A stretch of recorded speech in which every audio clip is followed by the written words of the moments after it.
एक मुलाकात ऐसी शख्सियतों के साथ जिन्होंने दिया है अपने जीवन को एक नया मुकाम। रूबरू कराएंगे ऐसी कुछ हस्तियों के साथ एक खास शख्सियत के साथ मुलाकात जयदेव पटेल के साथ नंबर 1 इंडिया न्यूज पर। नमस्कार व्यूअर्स, मैं जयदेव पटेल और आप देख रहे हैं नंबर 1 इंडिया न्यूज। आपका एक बार फिर स्वागत है एक खास शख्सियत के साथ मुलाकात प्रोग्राम में। आज हम बात करेंगे WHO यानी वर्ल्ड हेल्थ ऑर्गेनाइजेशन ने पहले ही जो मंकी पॉक्स है उसको नेशनल डिजीज करार दिया है। ऐसे में भारत सरकार और साथ ही हेल्थ मिनिस्ट्री इसको लेकर कई सतर्कताएं बरती थी, लेकिन अब जब केरल में पहला मामला सामने आ गया है, ऐसे में संक्रमण फैलने के चांसेस और ज्यादा बढ़ गए हैं। तो ऐसे में किस तरह की अवेयरनेस की जरूरत है, इन तमाम मुद्दों पर बात करने के लिए हमारे साथ खास सामान है दिल्ली से रंगाराम हॉस्पिटल के professor doctor M Wali. Doctor M Wali, आपका बहुत बहुत स्वागत आज के मेरे प्रोग्राम में। Thank you sir. Doctor M Wali, आपसे मेरा पहला सवाल है कि मंकी पॉक्स वायरस क्या है और ये कितना खतरनाक है? मंकी पॉक्स एक ऐसा वायरस है जो पॉक्स ग्रुप का वायरस है, आरएनए वायरस है, और ये कांटेक्ट से फैलता है। कांटेक्ट इसमें होना जरूरी है, और इसमें जो लीजन्स होते हैं वो छोटी माता के जैसे लीजन्स होते हैं, जिसको हम वेसिकल्स कहते हैं। पनियाले बन जाते हैं। मुंह की झिल्ली में भी इंफेक्शन हो सकता है, पेट में इंफेक्शन हो सकता है, और सीवियर केसेस में ये इंफेक्शन दिमाग में जा सकता है। उसी वजह से इसका खतरा है, इससे लोग डरते हैं बहुत है, और इसमें ये देखा जा रहा है कि ये ट्रेवल से फैल रहा है। ये हमारे देश की बीमारी है ही नहीं, ये तो बीमारी अफ्रीकन कंट्रीज की है, वहां के बंदरों में पाई जाती है, और ये बीमारी ट्रेवल के जरिए, चूंकि अब ट्रेवल इतना हो रहा है इसलिए ये फैल रही है। और इस वक्त सबसे ज्यादा खतरा जो है, जो बाहर से लोग आ रहे हैं, कोंगो से फैली थी। अब जो कहीं ना कहीं से कांटेक्ट हो रहा है लोगों का, इतना ज्यादा इंटरनेशनल ट्रेवल हो रहा है, तो ये बीमारी आ गई। इसको शॉर्ट में अब हम मंकी पॉक्स ने कह के एम पॉक्स कहने लगे हैं। तो इसमें ये भी हो रहा है कि डर बहुत ज्यादा है लोगों को, बुखार आ रहा है, और बीमारी का पता नहीं लगता जब तक क्रैश नहीं आती।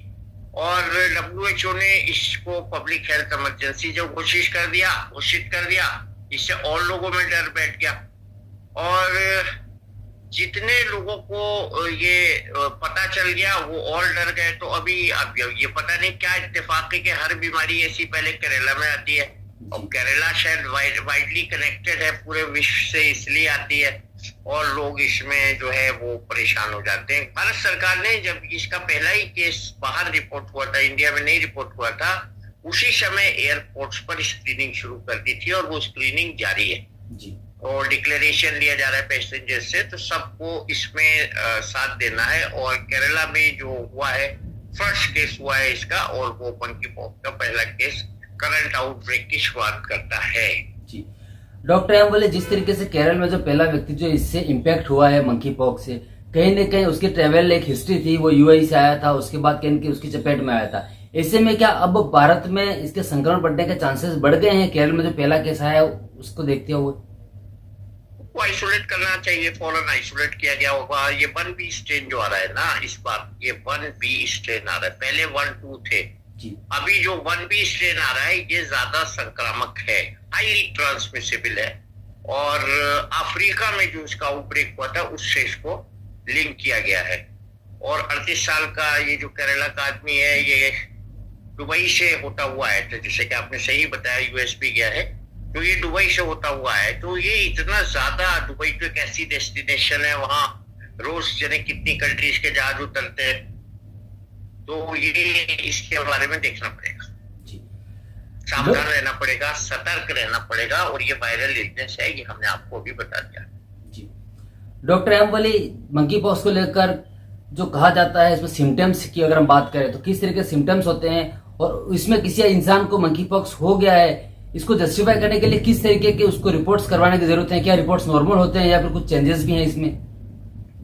सबसे बड़ा टेस्ट इसका यही है कि ट्रैवल हिस्ट्री, और माथा जैसे दाने, और सूजी हुई ग्लैंड्स, लिम्फ नोड्स बगल में, गर्दन में, बगल को जिसको हम एक्जिला कहते हैं वो हैं, वो सब लक्षण होते हैं, और 2-4 सप्ताह में ये सेल्फ लिमिटिंग बीमारी है वो ठीक हो जाती है। इसके साथ जो सीवियर केसेस होते हैं उनमें हेडेक होता है, मसल पेन होता है, और कई तरह से इसके सिम्टम्स होते हैं, जैसे रेस्पिरेटरी सिम्टम्स होंगे बुखार के साथ, और रैश जो होगी इसकी वो टिपिकल होगी।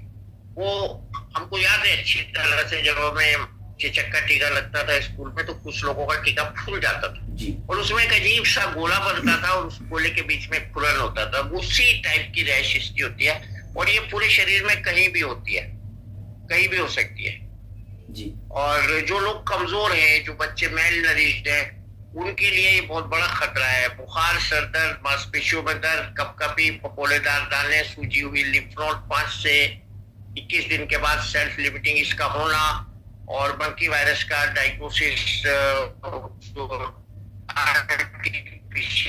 टेस्ट उससे किया जाना, ये इसके बारे में एक समरी है जो मैं बता रहा हूँ एक लाइन में, कि सेल्फ लिमिटिंग कंडीशन होती है और 2 to 4 वीक्स में बिल्कुल पेशेंट को वायरस और चेचक का टीका इसमें फायदा करता है।